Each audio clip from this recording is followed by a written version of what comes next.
ছলে বলে কৌশলে পাগলে কি না বলে, ছলে বলে কৌশলে পাগলে কি না বলে, মনে মন মিলে গেলে জম্পে আড্ডা জমে, প্রেমের মরা জলে ডুবে হয় রে নিরুদ্দেশ। আনন্দে মেতে উঠে ফরেন ভিলেজ, ফরেন ভিলেজ, আনন্দে মেতে উঠে ফরেন ভিলেজ।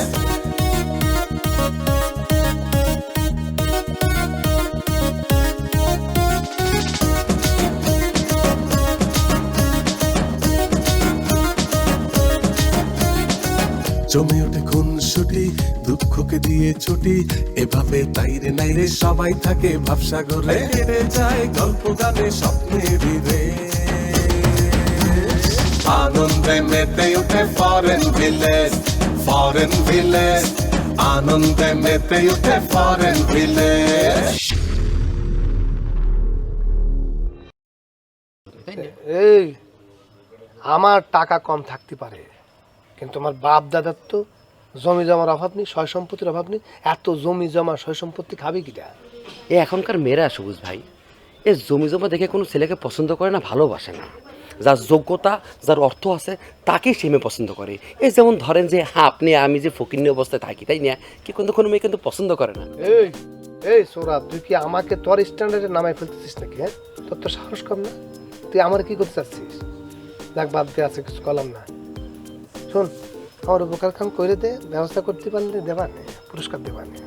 এই বাচ্চা গরিব হওয়ার পারে, ঠিক আছে, কিন্তু কারো উপকার করে তার বিনিময়ে সে পুরস্কার নেয় না, মনে রাখবেন এটা তোর প্রাপ্য।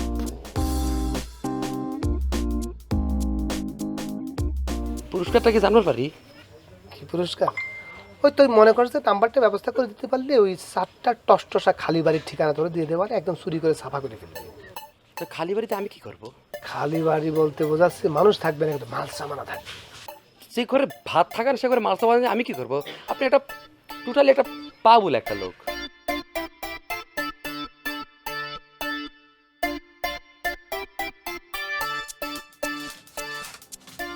ভাই, আরে বলবো ভাই, এই 7 সকালে আইসো। পাতা দাও দিদি। পাতা নিবা? তুমি রান্না বান্না করতেছো? সংসারের কাম করতেছিলাম, মানে রান্না বান্না আমিও করতেছি। দেখি লবণ নাই, তো 1 চামচ লবণ ধার দাও, আমি হাটতে আনি শোধ করে দেবো না। দূর, তুমি তো জায়গা জমিন কিনে নিয়ে যাচ্ছ না, নিশ্চয় তো খালি একটু লবণ, তাই আবার তোমার শোধ দেওয়া লাগবে। তো শোধ দিতে হবে না, ধার তো ধারই, সে লবণই হোক আর আত সুরমাই হোক। এই না, 2 দিন ধরে হাটে যাব করে সময়ই হয়ে উঠতেছে না। সেই 7 সকালে ঘুমতে উঠে রাত পর্যন্ত গরুর মতো খাটি, তার সংসারের কাম শেষ হয় না, বুঝছো ভাই? আমার কি মনে হয় জানো, মরার আগ পর্যন্ত আমাদের কাম শেষ হবি না। এই সংসারের ঘানি টানতে টানতে আমাদের জীবন পার হয়ে যাবে। কি আর করা যাবে কও, মানে নিতেই হবে। আমরা সংসারের ঘানি টানতেছি, আর ওদিকে আমার ঘরে বউরা, তারাও তো কম খাটাখাটনি করতেছে না বিদেশে। না না, তা করতেছে, সেটা আমি অস্বীকার করতেছি না, কিন্তু তারপরেও আমার কি মনে হয় জানো, কি মনে হয়? এই আমাদের বউদের এই বিদেশ পাঠানোটা আমাকে ঠিক হয়নি। ওই আমি তুমি ঠিক হয়নি না হয়নি এটা ভাবে কোনো লাভ আছে? সারা গ্রাম যে নিয়মে চলতেছে আমার ঘরে সেই নিয়মেই চলা লাগবে। তা তো চলা লাগবে, সেটা আমি অস্বীকার করতেছি না, কিন্তু মুশকিল হলো এই নিয়মে চলতে চলতে পুরুষ হিসেবে আমরা সব অলস হয়ে পড়তেছি, বুঝছো? কর্ম হচ্ছে পুরুষের আসল পরিচয়। ও মা, এই রে তুমি কি কও? আমরা কি কর্ম করতেছি নে? এই যে উঠেন ঝাড় দেওয়া, থাল বাসন মাজা, ঘর লেপা, কাপড় চোপড় ধোয়া, সওয়াল মেয়ে মানুষ করা, আমরা কোন কর্মটা বাদ দিচ্ছি কও? সব কর্মই তো করতেছি। বুঝু ভাই, এই কর্ম সেই কর্ম না, বুঝেছো?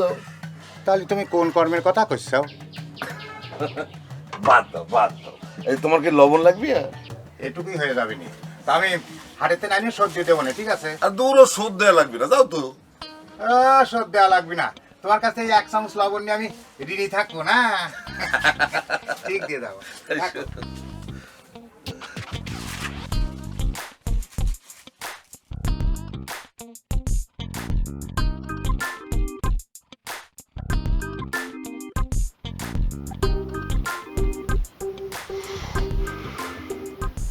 বিদেশ মনে হয় আমার ভাগ্যে নাই। কত মানুষ আমার পরে কাগজপত্র জমা দিয়ে বিদেশ করে আসলো, আমি খালি যেতে পারতেছি না। রে বাবা, আমার কান্ডারে একদম সালাপালা করে ফেললো। একই কথা একই কথা একই কথা কতবার সহ্য করা যায়? বিদেশ নেই তোমার কি ডাক হইছে? যাবা, কিন্তু তার জন্য একটু অপেক্ষা করতে হয়, একটু ধৈর্য ধরতে হয়। এত অস্থির হলে চলে? আর কতদিন ধৈর্য ধরবো তুমি বলো? বাবা, এটা তো ধরো ওই চট্টগ্রাম ঢাকায় যাওয়ার মতো না, এটা বিদেশ। প্লেনে করে শু করে উড়ে যেতে হয়, কত ধরনের সিস্টেম আছে। আর বিদেশ জাতি ভাগ্য লাগে, ভাগ্য অত ফস করে হয়ে যায় না। আমার কি তালে পরে বিদেশ যাওয়ার ভাগ্য নেই বলতে চাও? ওরে বাবা, মাঝে মধ্যে ইচ্ছে। আচ্ছা, তুমি যাবা না? রান্না করে যাবা না? আজকে কি খাওয়া দাওয়া লাগবে না? যাও, বুকা মেয়ে ছেলে কোয়ানগের। আমার পরে সামিলিও চলে গেল, ও বিদেশ খাইতে আসলো। আচ্ছা আচ্ছা আচ্ছা আচ্ছা, দেখতেছি, দাঁড়াও। যদি এইবার হান্নান মিস করে, তাহলে আমি ফরেন বেগম আর ফরেন মাস্টারের কাছে চলে যাব। ও হান্নান আর ফরেন মাস্টার তো একই। দেখিছো না, চায়নার থেকে আইসে চামিলি, কি সুন্দর ড্রেস পরে পাখা হাতে নিয়ে ঘুরতেছে। দেখতেও তো কি ফাইন লাগে। চাইনিজ বিদেশ কত না জানি কত সুন্দর। হ্যাঁ, সেরামই তো লাগে, কিন্তু আমি তো শুনেছি ওই দেশের মানুষজন এই যে তেলাপোকা, টিকটিকি, পোকা মাকড়, সাপ বিছু যা পায় তাই খেয়ে ফেলে। যার পরে যদি ভাত মাছ তরকারি না পাই, আমার তো তালি পরে ওগুলোই খাওয়া লাগবে না। না, তা খাবা, যে দেশের যে সিস্টেম, ওই দেশে ধরো ধান পান হয় না, ভাত পাবে কোয়ান দে, ও পোকামাকড়ি তো ওরা খায়, তা তুমিও খাবা, সমস্যা কি? না না, আমি ওসব খেতে পারবো না, ভাবতে আমার গা ঘিন ঘিন। আরে বাবা, মানুষ যখন খায় তুমিও পারবা। আমি তোমারে ধরে এনে দিচ্ছি কয়টা তেলা পোকা টিকটিকি, তুমি আজকে দেখা প্র্যাকটিস করো। তাহলে এক কাম করো, হ্যাঁ, তুমি যে আমি এখন রান্নাঘরে যাই, তোমার জন্য গরম পানি করে আনি, তুমি কতগুলো তেলাপোকা ধরে সুন্দর করে ভুনা করো, তুমি আর আমি দুজন মিলে খাবো। শোনো, চায়না গেলাম, পোকামাকড় খালি খাইলাম, আমাকে China, Japan, Italy, France, Bangladesh যেখানে ইচ্ছে সেখানে পাঠাও, কিন্তু আমি বিদেশ যেতে চাই। বাংলাদেশ যাবা তুমি? তো আচ্ছা রে বাবা, বুঝো না, বিদেশ যাওয়ার জন্য মাথা নষ্ট হয়ে গেছে তো আমার। হইছে, এনে প্যান করে লাভ নেই, যাও রান্না করে যাও। আর শোনো, একটু গরম পানি করে আনো, গরম পানির মধ্যে একটু লবণ গোলায় দিও, গলাটা কেমন ব্যথা ব্যথা করতেছে। সাথে করে একটু মরিচ গুলাই দিব না?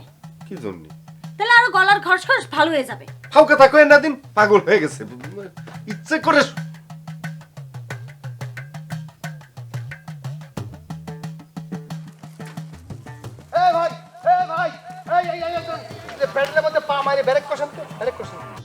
ওরে বাবারে, যে রাম করে আইসে আমার সামনে দাঁড়িয়েছো, অটো তো ব্রেক হয়ে গিয়েছি, এত জোরে কষে যদি ব্রেক করেছি, কি করতে চাও সেটা কই ভালো যায়? অবশ্যই কব। এত জোর করে ব্যারাক মারি আপনি দাঁড়িয়েছেন, আমি কব না কিসের জন্য কব। আমার মাথার মধ্যে একটা চিন্তা খালি ঘুরপাক খাচ্ছে। এই চিন্তা একবার এখান থেকে এখানে যাচ্ছে, আবার এখান থেকে এখানে যাচ্ছে, এখান থেকে এখানে যাচ্ছে। একবার ভাবছি এই কথা কব না, আবার ভাবি না বলি হবে না, মাথা থেকে। এই তুমি থামো। ওরে বাবারে, তোমার মাথা থেকে কি চিন্তা বেরোচ্ছে সেটা না করলে আমি কেমন করে বুঝবো? আমি তো সেটাই করার চেষ্টা করতেছি। আমার কথা হচ্ছে, একটা বিচার চাওয়ার পর আমি যদি সঠিক বিচার না পাই, তাহলে পরে আমার এই কথা বললে লাভ কি? আবার বিচার পাই বা না পাই, এই কথাটা আমাকে বলতেই হবে। আবার একবার চিন্তা করি, বলি বা কি লাভ? আবার চিন্তা করি, আমি যদি না। থামো সে, দাঁড়াও, খালি কথা পেঁচাচ্ছে। কুসুমটা কি মানে? কুসুমটা না বললে আমি কেবা করে বিচারটা করব? বিচারটা করতে তো জানতে হবে কি নিয়ে কি ঘটনা ঘটেছে, সেই ঘটনা বললি পরে না বিচার করব। অবশ্যই এখন আমি সব খুলে বলবো। আমার বলতে যদিও লজ্জা লাগতেছিল, এখন আর লজ্জা লাগতেছে না। আমি এখন নির্লজ্জ, বেহায়া, বেশরম হয়ে গেছি। আমার জান মাল সব কিছু যখন চলে গেছে, আমি লজ্জা পেয়ে খিলাম। আমি করছিলাম কি, আপনাকে বলতে তার আমার কোনো দিদা নেই। ওই যে মাধুরী আছে না, মাধুরী আমাদের গ্রামের মাধুরীর সাথে হয়েছে কি, একজনের প্রেম ছিল, আমি নাম বলবো না, নাম বলা ঠিক হবে না। এটা আমার ফ্রেন্ড, আমি না, কিন্তু আমার ফ্রেন্ডের প্রেম ছিল। সে করছে কি, ওই খুব ভালোবাসতো দুজনকে, কিন্তু মাধুরী আবার শখ ছিল কি বিদেশে যাওয়ার, খুব আগ্রহ ছিল। একদম খোলাখুলি আপনাকে বলতেছি, আপনারা মানুষদেরকে বিমানে করে পাঠাতে বেইমান বানায় ফেলতেছেন। আপনাকে হান্নান, সে আমার সাথে বেইমানি করেছে। কি করছো তুমি? হান্নান তোমার সাথে বেইমানি করেছে? কি বেইমানি করেছে শুনি? বলবো, আমি অবশ্যই বলবো। আমার বলতে কোনো লজ্জা নেই, আগে লজ্জা লাগতো, এখন কোনো লজ্জা নেই। লজ্জা থাকবে কিসের জন্য? আমার জানমাল যেখানে নিরাপদ না, আমার জানমাল যেখানে চলে গেছে, সেজন্য আমি লজ্জা পাবো না। দেখেন মাধুরীকে কি পরিমাণ ভালো বাসতো ফ্রেন্ড, আমার ফ্রেন্ড। কি পরিমাণ ভালোবাসতো, আমার সেই ফ্রেন্ডের সাথে মাধুরী কি পরিমাণ একটা সুন্দর সম্পর্ক ছিল। কিন্তু মাধুরীর হয়েছিল কি, মাধুরীটা আবার বিদেশে যাওয়ার আগ্রহ ছিল। ওরে বাবা রে, আমি তো পাগল হয়ে যাচ্ছি। মানে আসল কথাটা কি, কুসুম কথাটা কি সেটা বললে একটু ভালো হয়, একটু ব্রেক দাও রে তো ভাই। আসল কথায় বিরায় চলে এসেছিলাম, রাস্তার মধ্যে তো বিরাগ করেছেন আপনি রে ভাই। আমি কইছিলাম কি, ওই যে যাতে বিদেশে যাইতে না পারে, মানে আমি করছিলাম মাধুরীর কথা আর কি। তো হঠাৎ করে আমার ফ্রেন্ড আমার হাত জোর করে, একদম 2 হাত জোর করে আমাকে বলেছে, ফ্রেন্ড আমি তোমাকে একটা কথা বলতে চাই। আমি বলো, আমি তোমার কথা শুনতে চাই। বলছে দেখো ফ্রেন্ড, আমি মাধুরীকে খুব ভালোবাসি, সে বিদেশে চলে গেলে আমি বাঁচবো না, আমি গলায় দড়ি দিয়ে মরে যাবো। তাই তুমি যদি মাধুরীকে বিদেশে যাইতে না দাও, সেই ব্যবস্থা আমাকে করে দাও। আমি সেই ব্যবস্থা করার জন্য কি না করেছে, আমি জীবন বাজি রেখে রাস্তা দিয়ে এই, খালি পেঁচাচ্ছে, কথা পেঁচাচ্ছে। কি করছো তুমি? তুমি হান্নানে টাকা দিয়েছিলে? দিয়েছিলাম। মানে কি, হান্নান আমাকে কি বলেছে? হান্নান আমাকে বলেছে 1 নাম্বার, সেটা হচ্ছে যে মাধুরী বিদেশে যেতে চেয়েছে। হান্নান বলেছে বিদেশে যাওয়ার জন্য কাগজপত্র প্রসেসিং করার জন্য, কাগজপত্র সব ঠিক করার জন্য একটা টাকা খরচ হয়েছে। আমি বলছি ঠিক আছে, সেই টাকা দিয়েছে মাধুরী। হ্যাঁ, এখন আবার এই প্রসেসিং, এই কাগজপত্র নষ্ট করার জন্য, মানে ক্যান্সেল করার জন্য আবার টাকা লাগবে। আমি বলছি ঠিক আছে, টাকা লাগবে, আমি টাকা দেবো। আমি কি করেছি, বাসা থেকে বাইর হয়ে প্রথমে একটা হোঁচট খেয়েছি, হোঁচটকে আমি নৌকায় উঠেছি। নৌকা থেকে আমি নাইমে সদরে গিয়ে আমি ব্যাংকে গিয়েছি। ব্যাংকে গিয়ে কি মেলা লাইন ছিল রে ভাই। সেই লাইন মাইন কাটিয়ে আমি টাকা তুলে তারপরে সেই টাকা ফেরত আসার সময় আবার রাস্তার মধ্যে রিক্সার চেইন পড়ে গিয়েছিল। আমি বলছি এবার রিক্সার চেইন পড়ে গেছি, আমি টাকা দিব না। এইভাবে জোর করে রিক্সার চেইন মেন তুলে আমি আবার আইসা আমি হান্নানকে টাকাটা দিয়েছি। হান্নান শেষ পর্যন্ত করেছে কি, হান্নান আমার কাছে টাকা দিয়ে মাধুরীকে ঠিকই আবার বিদেশে পাঠিয়ে দিয়েছে। হ্যাঁ ঠিক করেছে, কারণ এই মাধুরীর ভিসাটাই প্রসেনজিৎ করে দিয়েছে। প্রসেনজিৎ ওরে বাবা রে, প্রসেনজিৎ না, তোমার এই কথাবার্তা শুনে আমার মাথা সব আউলো দাউলো হয়ে গেছে। প্রসেস করে দিয়েছি আমি নিজের হাতে মাধুরীর ভিসাটা প্রসেসিং করে দিয়েছি। এরপর এখান থেকে যদি হান্নান কোনোভাবে টাকা মেরে খাইয়ে থাকে, এইটা যদি প্রমাণিত হয়ে যায় যে সে টাকাটা মেরেছে, এটা যদি সঠিক হয়ে থাকে, আমি হান্নানরে জাস্ট এই যে লাউগুলো দেখতেছো না, এই লাউগুলোর মতো করে কুচি কুচি করে চিংড়ি মাছ ঢাকা দিয়ে যেরকম করে খায় সেরকম করে খায় ফেলবো। যদি করছেন কি, সে অবশ্যই কাজটা করেছে এবং সে অবশ্যই করেছে। এর মধ্যে 1 বিন্দু পরিমাণ, 1 রত্তি পরিমাণ কোনো মিথ্যে নেই। তাই রে, সে আমার মেলা টাকা খাইছে রে ভাই। ভাই আপনি জিরাম করি পারেন, আমার টাকাটা উদ্ধার করে দেন, আল্লাহর দোহাই লাগে প্লিজ। ওরে বাবারে কইলাম তো, ওরে বাবারে কইলাম তো, কল্পনাও করতে আরে আমি পারবেন না কইলাম তো। এই টাকা অ্যারেঞ্জ করার জন্য, ব্যাংকে যাওয়ার জন্য আমি টাকা দিয়ে দিতেছি আপনাকে। ওরে বাবারে পাগল হয়ে যাবো রে ভাই।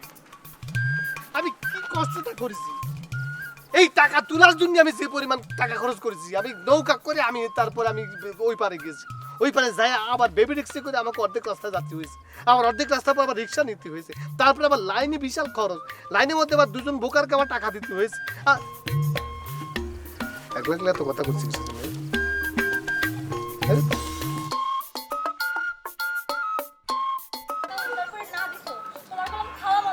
ওরে বাবা, আর ঘ্যানুর ঘ্যানুর প্যানুর প্যানুর করে না। তুমি হান্নানের কাছে যাচ্ছি চাইছো, আমি নিয়ে যাচ্ছি, আবার আমার উপর কেন ঘ্যানুর ঘ্যানুর করতেছো? এমনি ব্যাংকে যাচ্ছি, দেরি হয়ে যাচ্ছে, তাড়াতাড়ি আসো। মেয়ে মানুষের জুতার বাড়ি তো খায়নি, খালি পরে বুঝবে। তুমি আমার সাথে বেশি তর্ক করবে না বলে দিলাম। আচ্ছা দেখা হলো। হ্যাঁ, হান্নান ভাই, শুনুন, এদিকে আসেন। এত সুন্দর হাইজা গুজ্জা, মানে ভাবে বেশ জুটি। আমার মনে হয় মানে এই গ্রামের মধ্যে যদি বেশ জুটি পুরস্কার দেওয়া হয়, তাহলে ভাই তোমাকে আর আমার ভাবিকে পুরস্কারটা দিবে। সেরা জুটি, এই এলাকার সেরা জুটি তোমরা। হইছে, পাম্পটি বাদ দিয়ে আমার টাকা ফেলো। কি না, আমি কি কব? আমি কিছু করতে পারবো না, যা কর তুমি কও। সারাদিন প্যানোর প্যানোর জ্ঞানোর জ্ঞানোর, আর আমার কতি কতি কতি কতি তো আমার মুখ দিয়ে ফেনা বের হয়ে গেছে। এখন মুখের কাজ শেষ, যা বাকি আছে এখন হাতে, সেটা আমি সময় সুযোগ আসুক দেখি সেই ব্যবস্থাও করতে পারি কিনা। কি কি হলো টাকা? আরে ভাবি, টাহায় টাহা নে, এর জন্য একটু ধৈর্য ধরা লাগে। অধৈর্য হবে, এর জন্য সময় দেওয়া লাগবে না। আর তোমার একটা হাজবেন্ড, এই হাজবেন্ড জানলায় বানাইছে, তার সাথে আমার যখনই দেওয়া হয়, রাস্তাঘাটে দেওয়া হইলেই খালি একই কথা, আমার বউ বিচারটা হয়, আমার বউ বিচারটা হয়, আমার বউ যাইবে হবে। আজকে আবার তোমারে নিয়ে আইছে, আই না আমার যারা আমার কাছে। আমি বুঝি না তোমরা ধৈর্যটা নাই কেন। বিদেশের জন্য ধৈর্য ধর হাত। ওই যে আমরা শাহিন আছে না, শাহিন, ওই যে বাস স্ট্যান্ডের পাশে বাড়িটা, যে চিনছো ভাবি? হ্যাঁ তো কিছে? ওই যে ক্রিকেট খেলে না, হ্যাঁ বালক, এই যে দেখছো, এই যে বালক ক্রিকেট খেলে, তার যে বাইরের বউ আমি বিদেশ পাঠাইছি না। আশ্চর্য ব্যাপার, তার কাগজটা খালি আমি এম্বাসি জমা দিছি, সাথে সাথে মনে ওরা এম্বাসির লোকরা তার বিচারটা দেলাইছি। এখন তোমারটা দিতেছে না কেন? হেরা তো আমার মামু খালু লাগে না, আমি কেমনে কইতাম ভাবি কোথায়? আমার তো মেলা দিন হয়ে গেল। ওরে বোন রে, এখন আমি কি তা বলতাম আপনার? আচ্ছা বলেন, আমি কি চেষ্টা করবো? ত্রুটি করতেছি, আমি আমার সর্বোচ্চ চেষ্টা করতেছি, আমি আমার চেষ্টা চালাই রাখছি, আমার তো কোনো ভুল নাই, ত্রুটি নাই। এখন মুশকিল রয়েছে কিনা জানেন নি ভাই? আপনার একটা কথা বলি, কান্না হলে হলেন, প্যাসেঞ্জারদের জানা উচিত এটা একটা প্রসেসিং আছে, এই প্রসেসিং এর বাইরে তো আমরা কেউই না।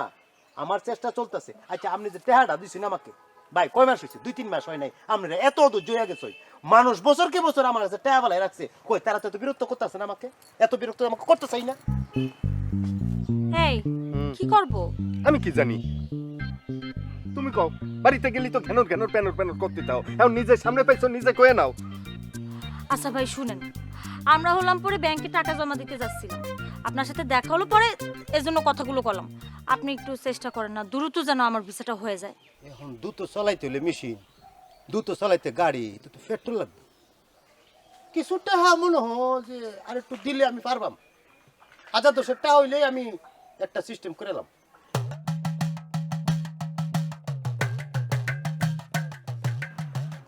এম্বাসি যায় ওই এম্বাসি লোকটার মুহের মধ্যে 10,000 টাকা ফেঁকে বেরা গেলাম, আমার বাড়ির কাজটা আগে করে দাও। এই হ্যাঁ তোমার কাছে টাকা ছিল পকেটের মধ্যে? আরে দিচ্ছি, না না ভাই, একদম অস্থির হয়ে গেছে। বলো তো, এটা দিলে পরে আমার কিন্তু কোনো দোষ দিতে পারবা না, তোমার রিস্কির মধ্যে আমি দিচ্ছি, সমস্যা নেই। আরে ভাবি আপনি যে খিতা কইতাছ, তারা আমারে চিনে, কিছু কম দিছেন মনে হয়। আরে আপাতত এটা রাখেন, পরে দিবানি, অসুবিধা নেই। এখন থেকে মনে হরেন, এখন থেকে মনে হরেন যে ভাবির কাজটা সবার আগে করবো আমি।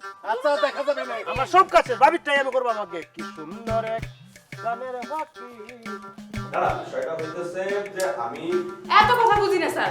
এক সপ্তাহের মধ্যে যদি আমরা বিদেশ পাঠানোর ব্যবস্থা না করেছেন তাইলে আর অফিস থাকবে না, এই বলে গেলাম। আরে এত সুন্দর মানুষ এরকম কথা কয় নাকি? আরে শোনো না না, মানে ব্যাপারটা হয়েছে কি, মানে বিদেশে তো স্যার ও তো এক সপ্তাহের কথা বলেছে, আর আমি আপনার 15 দিনের সময় দিলাম, বুঝছেন?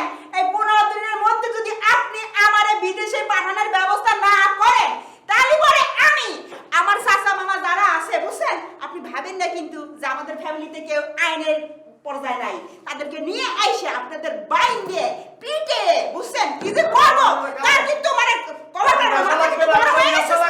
তোমারা দেখলেই তো সবাই ভয় পাবে, তোমারা দেখলেই ভয় পাবে। তুমি বসো, আমি ব্যবস্থা করতেছি, মানে বিষয়টা। স্যার আমি এত কষ্ট করে আমার ঘর থেকে টাকা পয়সা দিছি স্যার, যদি বিদেশে না পাঠান স্যার আমার পরিবার নিয়ে আমি রাস্তায় বসে। বসো, আমি কাজ করে তোমার ব্যবস্থা করতেছি। স্যার আপনারা কিন্তু বাটপাড়ি শুরু করছেন আমাদের সাথে। আরে স্যারের সাথে এরকম কথা কেউ কয় না, কেন কি করতেছে না করতেছে বুঝতেছে না, বাটপাড়ি করবো কেন? স্যার আপনারা কিসের জন্য এমন করতেছেন কোন তো? আমার আব্বা একটুখানি জমি বিক্রি করে আমার ভর্তি করেছে স্যার বিদেশ পাঠানোর জন্য। আপনারা কিসের জন্য এমন করতেছেন স্যার? আমার তো কোনো আমাদের বিদেশ কবে পাঠাবেন সেটা তো আমার তো বলেন কোনো স্যার। দোষ নেই, বোঝে না কেন? না স্যার আমরা বাঁচতে পারবো না বিদেশে না ফরেন গেলে। স্যার, আমার ফরেন সাপ জানে, আমি কি করবো তাহলে?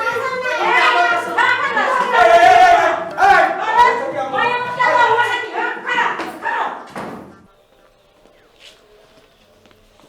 আপা এ আপা, আপা কইলে না, একটা 2 গেলে 4টে সব দিয়ে 32টা দাঁত ফালাই দিব। মরে যাবো তো, মারার জন্যই তো, কিন্তু পুরো মারবো না, আধা মারবো। কিন্তু আমি কি করেছি? তুই আফজাল বাইরে দাওনিয়া তাড়া করছিস কেন? ও ওই আফজাল বলতে একটু 2 নম্বর লোক। কারণ হচ্ছে কি, সুইটির সাথে আমার বিয়ে করার কথা ছিল না, অথচ বিয়ে দিচ্ছে না, পালায় বেড়াচ্ছে। ও তো আমি কবা ফাতা ফাতা করে ফেলবো। থাক হইছে, আমি যেন তোরে আফজালের সীমানে আর না দেখি। যে পর্যন্ত ও আমার সাথে বিয়ের ব্যবস্থা না করবে সে পর্যন্ত ওকে আমি দৌড়ের উপরে রাখবো, কিন্তু কয়ে দিচ্ছি। আরে বিয়ের ব্যবস্থা করবো কেমনে? ওই মেয়ে তো বিদেশে বিয়ে করে রাখছে, আল্লাহ জানে বাচ্চা কাচ্চা আছে কিনা। বিয়ে একটা কেন ভাবি, ও যদি 10টা বিয়ে করে ফেলে তারপরে আমি ওকে বউ বানাবো। আচ্ছা ওর চোখটা দেখছো, হরিণীর চোখের মতো, আর হাসিটা দেখছো, ও হাসলে পরে মনে হচ্ছে যে পদ্মা মেঘনা যমুনার মতো বুকের মধ্যে ঢেউ খেলে যায় ভাবি। আরে ভাই রে, বিয়ের আগে সব পুরুষের পাত্রী দেখতে গেলে পাত্রীর চেহারা দেখলে মনে হয় পদ্মা মেঘনা ঢেউ ওই পুকুরের মধ্যে খেললা খেললা যায়। ভাই আমি তোরে এর চেয়ে সুন্দর সুইট ডাকর ডাকর চোখালাম মাইয়া দেখামু, বিয়েও করামু। আচ্ছা আপা, হুম, তোমার কথাবার্তা শুনে মনে হচ্ছে তুমি আমার শত্রু। আপনি বিদেশ যান, আপনি অবশ্যই যান। আপনি বিদেশ গেলে পরে আমি হান্নানের টার্গেটটা ফুলফিল আর কি। আমি বিদেশ গেলে তোমার টার্গেট ফুলফিল হয়? কথাটা শুনে কিন্তু আমার মেজাজ খারাপ হচ্ছে। আন্দোলনের কারণে আপনার চলে যেতে হবে বিদেশ, আপনি সেই তীর আমার দিকে ছুড়ে মারছেন কি জন্য স্যার? ওরে বাবারে কথা কম ক, আমি যেটা বলতেছি সেই মতো কাজ কর। তো তুমি যেই দেশে আসো সেই দেশে টাকা পয়সা কিরাম? শোনো, পরিশ্রম করতে পারলে সব দেশে তুমি কাম করে খাতে পারবা। আমার ব্রেনের সমস্যা হবে কিছু, হ্যাঁ? আর নিউজিল্যান্ডের ডাক্তার আমাকে দেখাতে হবে কিছু। এ নিউজিল্যান্ড না, কথা করতে করতে সব হারাই নিউরোলজি নিউরোলজি। ফরেন ভিলেজ আনন্দে মেতে উঠে ফরেন ভিলেজ।